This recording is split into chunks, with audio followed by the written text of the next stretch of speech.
I've got a little bit of a topic to freaking discuss on the way to chest this evening. The likes of which it's related to comfortability, right? It's related to normalcy. It's related to kind of getting that feeling where you're like, oh shit, I know what I'm doing. You know, I got it. I got this. I know what I'm doing with working out. You know, you're in maybe the middle of a bulk diet, whatever. You lift. I mean, you're bringing it on the regular. Your effort's right, freaking here. Lift. Like it's just you're good, man. Right? You're actually on track to making kind of continual progress. But what'll happen is now you're no longer giving yourself this newer kind of stimulus, right? I mean, we've all been there where we've done sets that weren't really, like you weren't really in it. You know, you did the set, you went pretty hard, but you weren't really there. You know what I'm saying? And actually, maybe what I mean is you were there too much. You know, and you were taking the set too casually and just. I mean, when I see guys do a workout and they're having a conversation mid-set, and like I'm not talking like real. I'm not talking warm-up set. I'm not talking like feeler, like we're just getting started. I'm talking like real ass working sets. What the hell?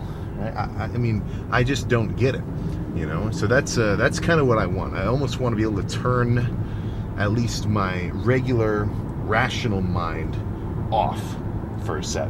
In between sets, totally chill. Right? Get some banter in, yap a bit. But you know, when it's time for you to hit that set of machine bench or Smith or whatever, right, shit gets serious. You know, now it doesn't have to be for anybody else. You just turn on your specific song, get your noise canceling, or do noise transparency, so if somebody's yelling at you, you can actually hear them from outside of your headphones in your little kind of music space, and just like there's really nothing else like it, honestly. And by like it, I mean there's nothing that, you know, is non-physical. Like there's no, at least not that I know of. You know, if you're like a serious ass guitar player and you're really getting into a riff and you're like just, maybe it'd be similar. You know, you're kind of like, yeah, I can't even begin to sort of describe it. But at least with these workouts, actually bringing it like that. I mean, I'm always one to say, if you don't want to be a crazy-ass bodybuilder or you don't need to make the gym your entire life, you don't have to. I think you should work out, but you don't have to take it that far.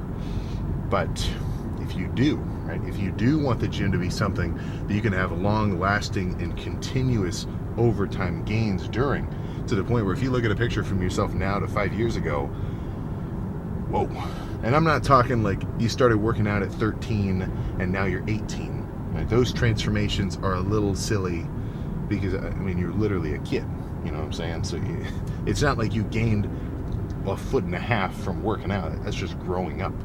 You know, but I mean like full grown, you know, 18 minimum, whatever, where you're not just gaining skeletal size. I'm talking just serious beef or lack thereof.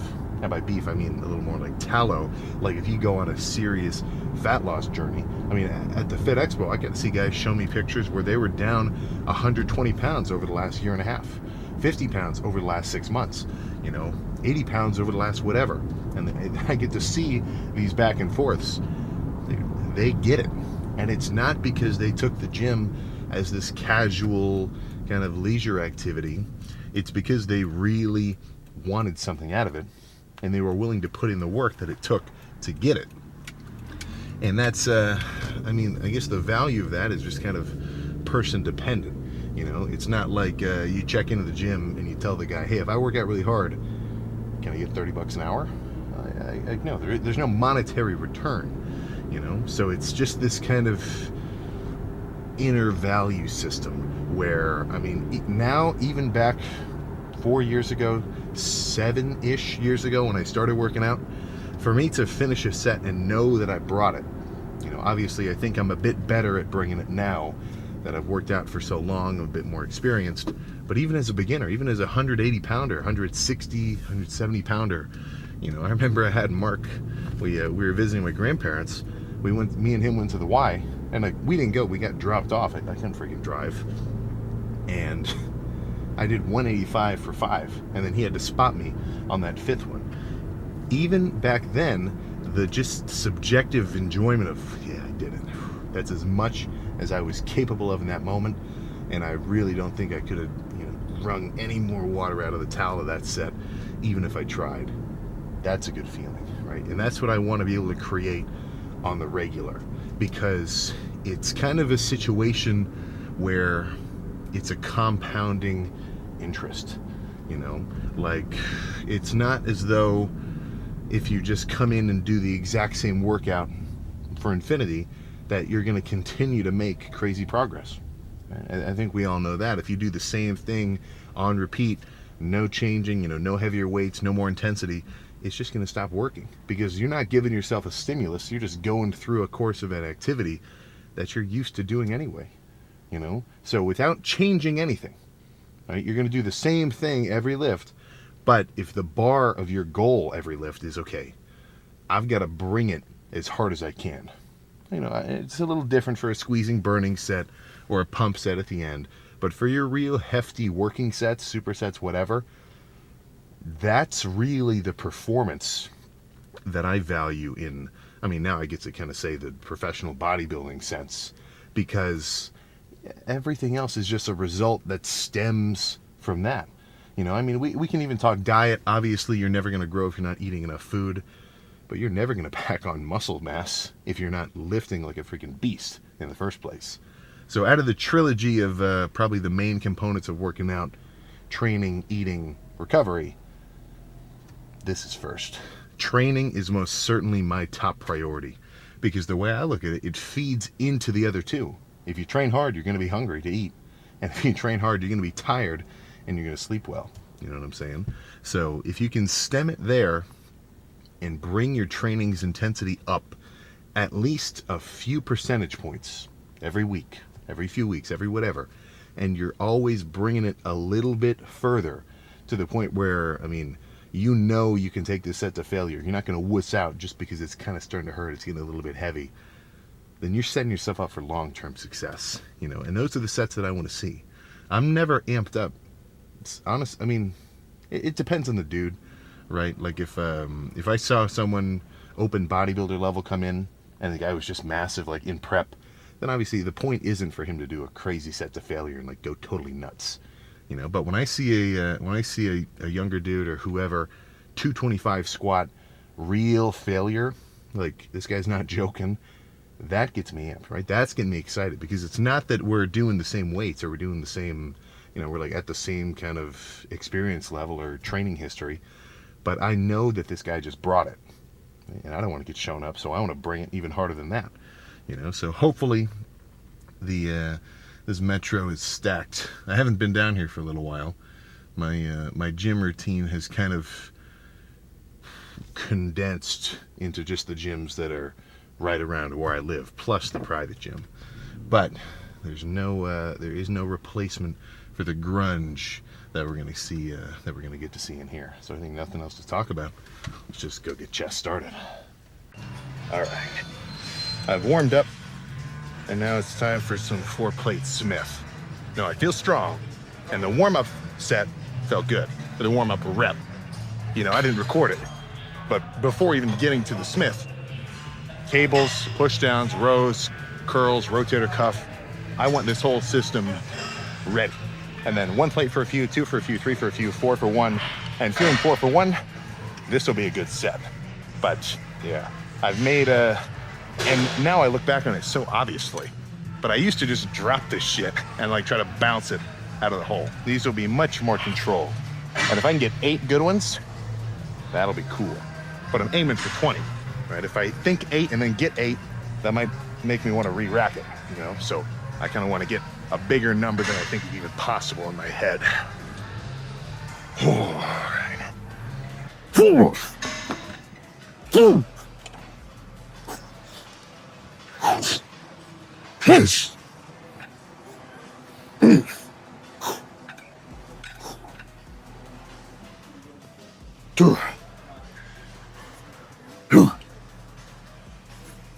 3, 2,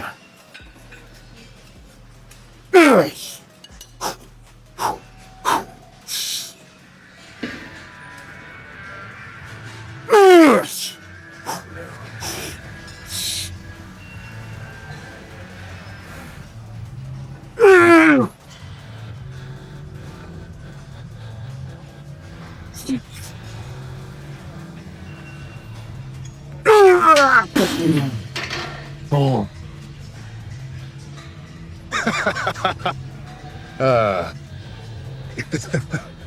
That was good. Holy shit. Yeah, that was good, and that felt really good. Let's lose a plate. 4 plates is not work. 4 plates is 1 working set. Oh, I gotta drop. But that was good. I wish I could have got that last one. So I was gonna drop it to 3 plates, but I think 3 and a 25 makes a little more sense. I'm not a full plate weaker after that 1. I'm weaker, but a whole plate is a little bit of an exaggeration. So dropping 20 pounds on either side, plus now having a certain kind of neural activation from really doing 1 extra good working set, this will be 12 easy.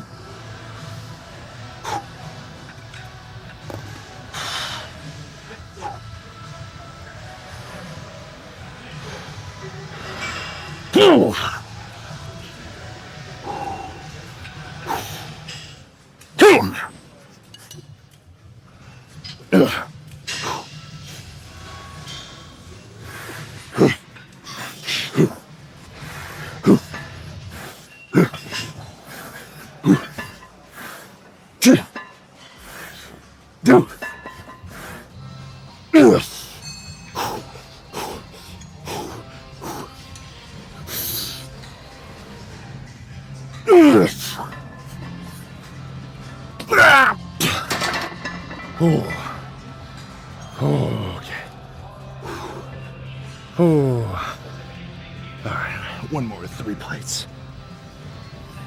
Oh, that'll be good. But if I didn't get it, that was a badass set of 315 with some assisted reps at the end. So, legs, I guess, is probably the worst, but this still kind of sucks. When you got to reload or, re-rack upwards of 4 plates just for 1 movement, that's definitely a bonus for stack loaded machines, that's for freaking sure. But, okay. Holy shit. Oh. So plan now, I don't know. Let me think about it. I probably don't want to do a press because I got a good amount of pressing right here.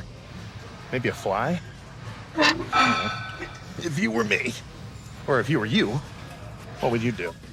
Right? Hypothetical, you just did 3 badass sets of incline Smith. What's next? A heavy incline will be perfectly balanced with, still heavy, but a little more like flat flies. But instead of flat like this, I kind of like flat like this, sort of bending over, pulling down, because I can kind of like put my body into it. If you like this, you kind of have to like counterbalance. Plus, I can go straight from flies into like a mechanical drop set and bust out some extra presses, which I like. But make this shit happen.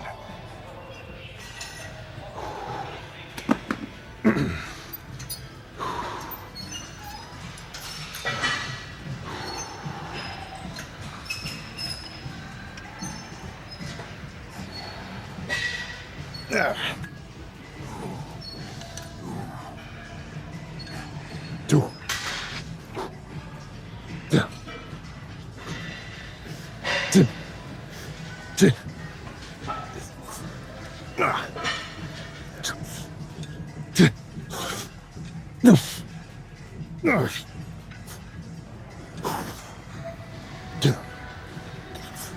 Now. Oof. Oof. Ooh. 1 more of those. Oof.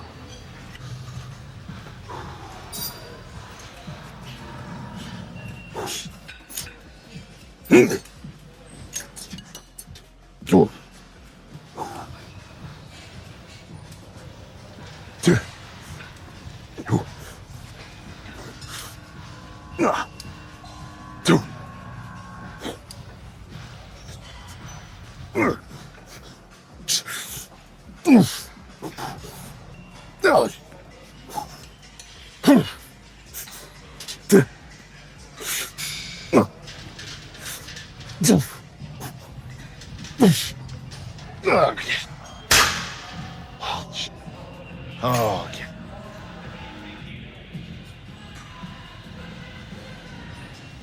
Hell yeah. I gotta decide what's next. I'm not totally sure. Definitely a press though. I threw on 3 as if I was gonna move it up to 4. 3 is enough. So I might, I don't know, we'll see. If this set is like totally wild, this could be a finisher, but I think I'll probably change it up a little more. Do this one and then maybe do a drop set, maybe throw some flies, just something. So this will be one more like heavy ass straight set. Like I was talking about the car, just freaking brutal, like not even cohesive thoughts, just more, right? That's what I want going through my head at the end of it. For the next set though, if I think I'm just aiming for, filling up my chest with blood, it might be a little less intense and a little quicker of just contraction, squeeze, because for me, at least now, that's when I'm feeling a good finisher, kind of almost pump inducer as. But I'm gonna get a song playing. Actually, maybe a TikTok edit for this one. 2, 3, 2, 2, 2, 2,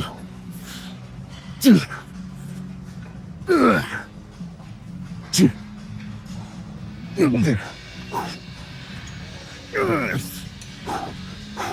Okay, wait. No, let's make this one a response.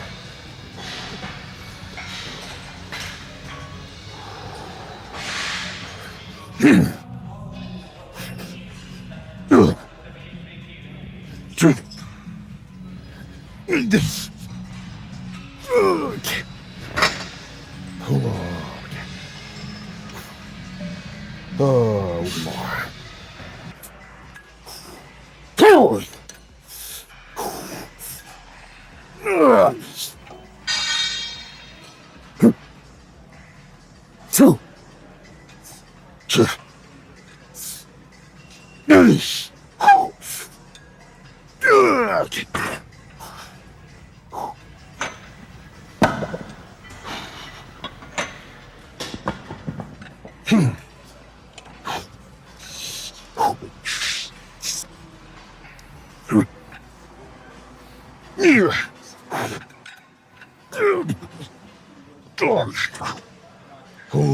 Okay. All right. Let's pose down. One more beefy one. My pecs are wrecked, but they're not fully pumped. So one thing I've been liking, which honestly I didn't think I would, was doing cable crossovers kind of hand over hand. But just the feeling of that little extra range of motion, the only thing stopping me from moving my hand any further is the fact that my arm is physically running into my chest, It's like if you're doing I guess I can't think of another thing it's like, but it's sick. So, 80 pounds, more than handleable enough. Just as many as I can freaking muster. And then we pose down.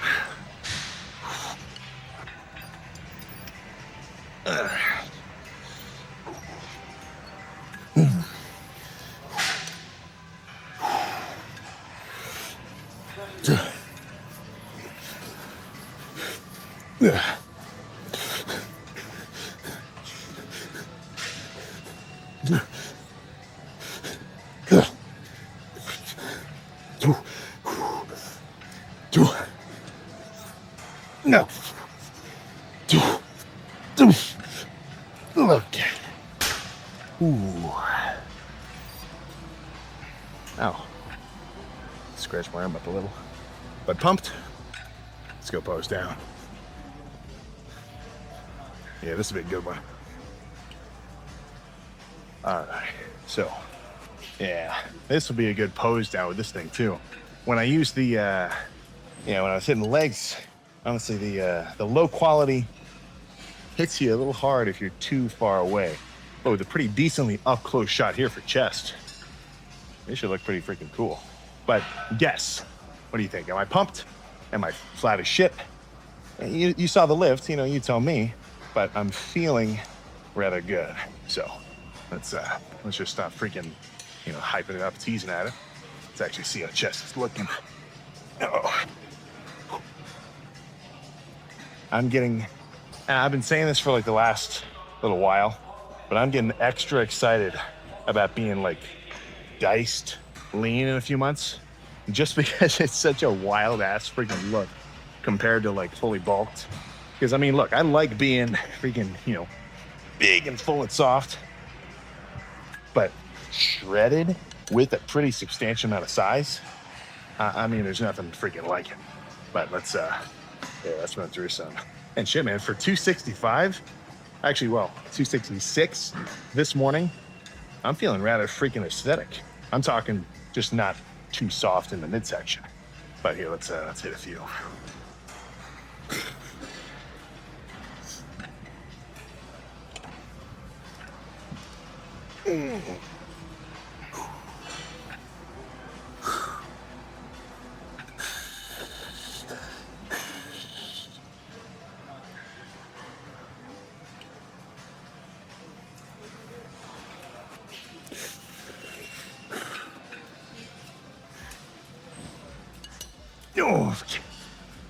All right, let's try to hit a little aesthetic vacuum just for freaking kicks.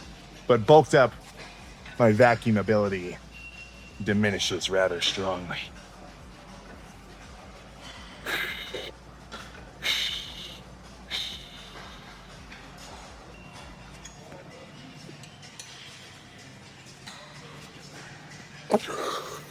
Holy crap. Oh. But yeah, now, once all these cuts and striations and grains can really jump out and get shown without any body fat in the middle, stopping them from just hopping out of the mirror, well, let's just say that'll be a good day. Let's do a quick lat spread just for, while we're here.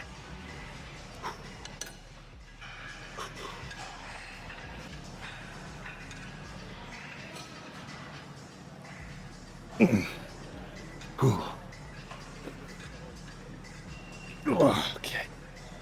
Oh, yeah.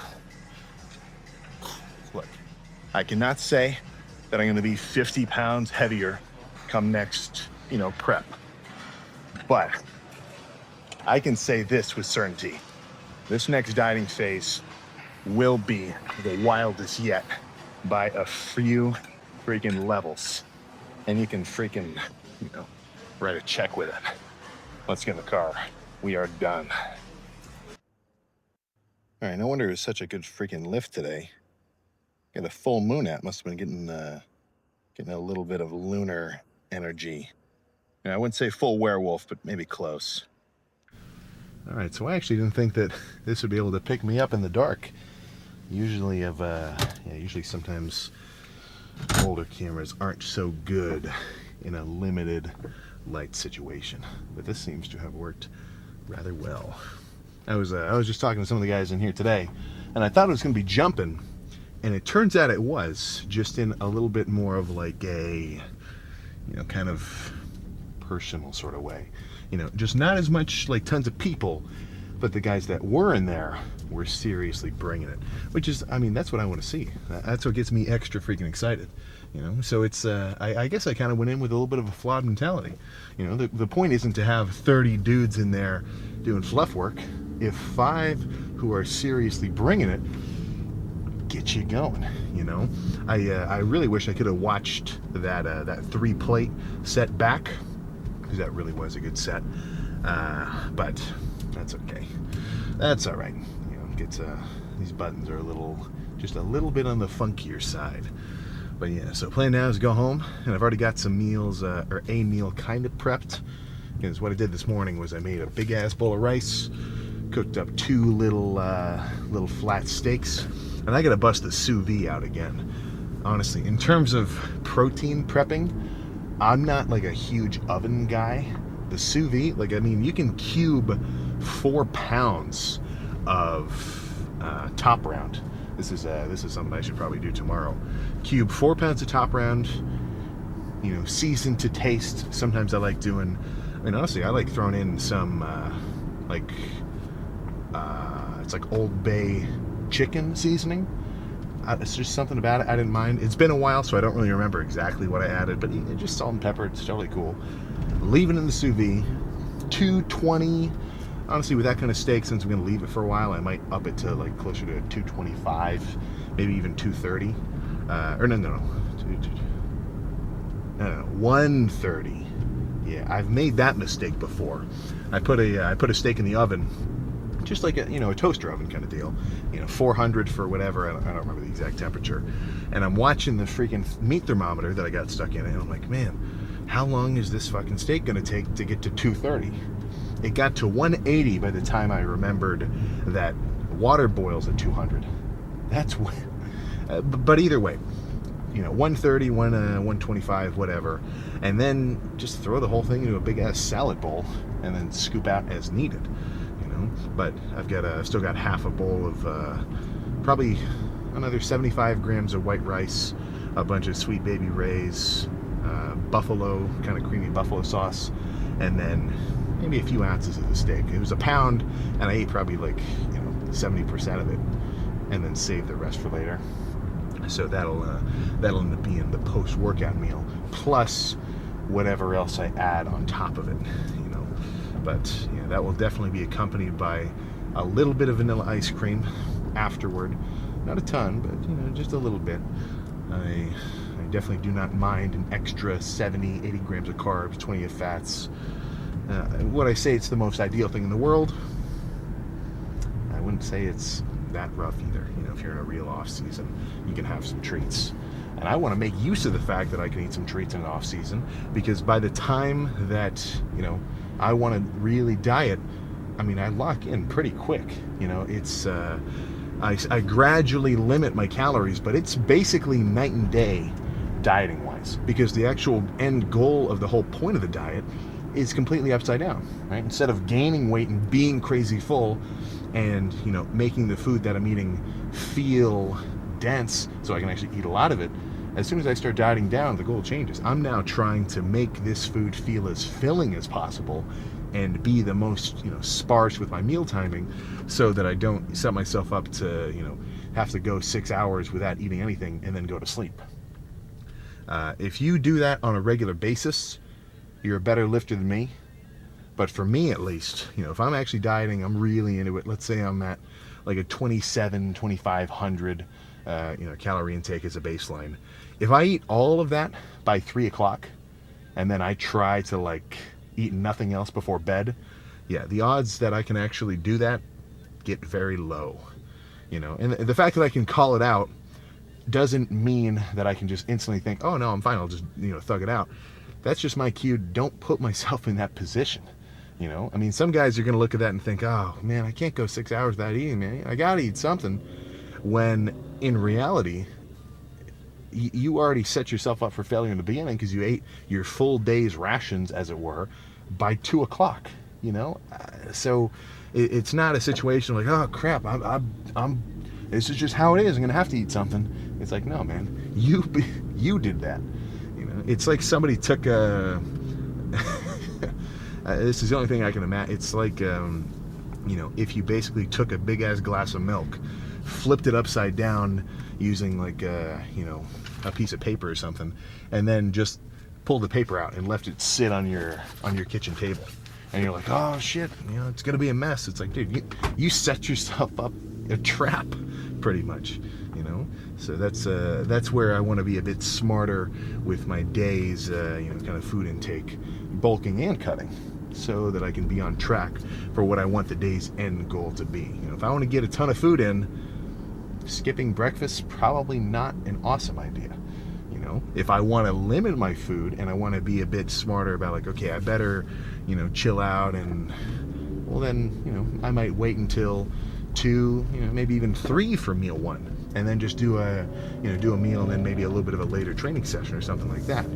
You know, because for me to delay my eating is not that big of a problem. You know, to go until like 1 without anything, like still drinking water and, you know, flavored and whatever, but actually like, you know, saving a meal 1, essentially breakfast, right, breaking my fast for later, that's cool, right? That's fine with me. But once the floodgates are open, I would kind of want a steady stream of meals, just so I don't get caught thinking, oh man, I'm starving. Right, and then you start getting these thoughts in your head, oh, I gotta eat something. What's in the pantry? How many calories are there really in a whole tin of Pringles? It can't be that many. Not good. Not good. So the lesson there is, you know, don't set yourself up to fail. Right? But getting back to how that lift felt, that was really good. I think I went a little too heavy on that last set of machine press. I can kind of feel my tricep a little, not like hurt, but just a little tender. So I think it might have been better for me to stick with maybe just converging stuff. But for the sake of it, just bringing it, yeah, that was really good. So and I know I keep saying the same shit. Like I'm bulking right now, but I'm getting excited to cut down, especially now that I've essentially seen what it's like for me to be really lean. I mean, it's just a look that I want to see again. And I'm extra amped because I know that I've made progress in these last, you know, 6-ish months or 5 months. So that's just going to add to the, you know, lean size underneath, so that by the time it's, you know, really cooking and I'm down to like sub 10%, 8% body fat, you know, I've got veins all over my legs just from doing cardio. It's just going to be that much more wild, you know. But I'm not going to get ahead of myself. You know, I can be excited about it, but I'm still, you know, in my regular bulking mode. I've got that for probably a few more weeks, and then it'll be time to chill, roll back the calorie intake, and just start getting cut up again. And that's going to be really good. So plan for tomorrow with back. I guess we'll see. And, you know, I can't tell you exactly how it'll go down, but I'm sure I will be white as shit by the time that the pose down comes. But I guess nothing else to discuss. I hope if you had chest today, you killed it. And I hope if you're headed to the gym to hit chest right now, and you're kind of tuning in for this as a little pre-lift hype, that you bring it even harder than me. You know, and by bringing it harder than me, I don't mean heavier, right? I just mean harder. You know, 2 guys can do completely different weights, but the guy lifting lighter weights can train way harder if he makes those sets harder. Not to say harder like a million times, but, you know, I think you get the gist. So if that's a bar you want to reach, I say freaking go for it, max effort. But I'm gonna get home, eat some food, and then pass out. I am going to sleep insanely well tonight. That's a bona fide guarantee. So I'll see you for back tomorrow.